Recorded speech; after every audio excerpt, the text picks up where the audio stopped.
যশোরের ভবদহ অঞ্চলের জলাবদ্ধতা এখন 10 লাখ মানুষের দুঃখে পরিণত হয়েছে। ভবদহ অঞ্চলের মানুষের পিছু ছাড়ছে না দীর্ঘদিনের জলাবদ্ধতা।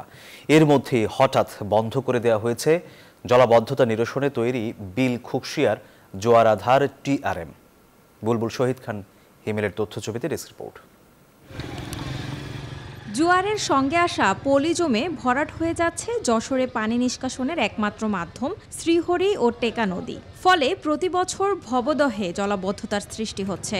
জোয়ার আধার চালু না হওয়ার কারণে চলতি বর্ষা মৌসুমেও পলি জমে উঁচু হয়ে গেছে নদীর তলদেশ। এ অবস্থায় যশোর ও খুলনার ৩৩০ বর্গ কিলোমিটার এলাকার 10 লাখ মানুষের দুঃখ দুর্দশার নাম হয়ে উঠেছে ভবদহ। ভবদহ স্লুইস গেট দিয়ে ২৭টি বিলের পানি পার হয়, কিন্তু কারণে অকারণে এই স্লুইস গেটটি আজ মরণ ফাঁদ হয়ে দাঁড়িয়েছে ভবদহবাসীর কাছে। নদীর তলদেশ উঁচু হয়ে যাওয়ায় বিলের পানি নামতে পারছে না, তাই প্রতি বছর কয়েকশো গ্রাম জলাবদ্ধতার কবলে পড়েছে। খাটের উপর খাট দিয়ে আমরা বসবাস করতেছি কোনো কায়দায়। অনেক কষ্টে রান্না করে খাচ্ছি আমরা। রাস্তাঘাট, স্কুল, কলেজ, অবকাঠামো এগুলো ধ্বংসের মুখে পতিত হচ্ছে।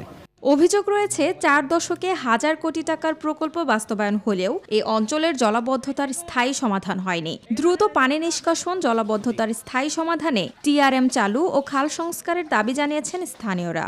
টিআরএম প্রকল্পটাকে আবারও বাস্তবায়ন করা হোক, তাহলে নদীগুলো নাব্যতা 40 থেকে 45 ফুট নাব্যতা ফেরা সম্ভব। ভবদহের এই দুরবস্থা থেকে পরিত্রাণের উপায় খুঁজছে জেলা প্রশাসন। আমাদের পাম্পগুলো চলতেছে 6টা পাম্প, এবং একই সাথে বৃষ্টি না থাকার কারণে এখন কিন্তু পানিটা নামা শুরু করেছে। তো এইটা কিন্তু আসলে পার্মানেন্ট কোনো সলিউশন না। এটাকে কিভাবে আমরা নিয়ন্ত্রণ করতে পারি যেন মানুষের ক্ষতির বাইরে বেশি না যায়।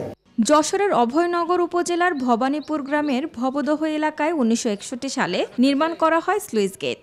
এরপরই মনিরামপুর, কেশবপুর, অভয়নগর এবং খুলনার ফুলতলা ও ডুমুরিয়া উপজেলার মধ্যবর্তী ভবদহের কৃষকরা পড়েন জলাবদ্ধতার কবলে।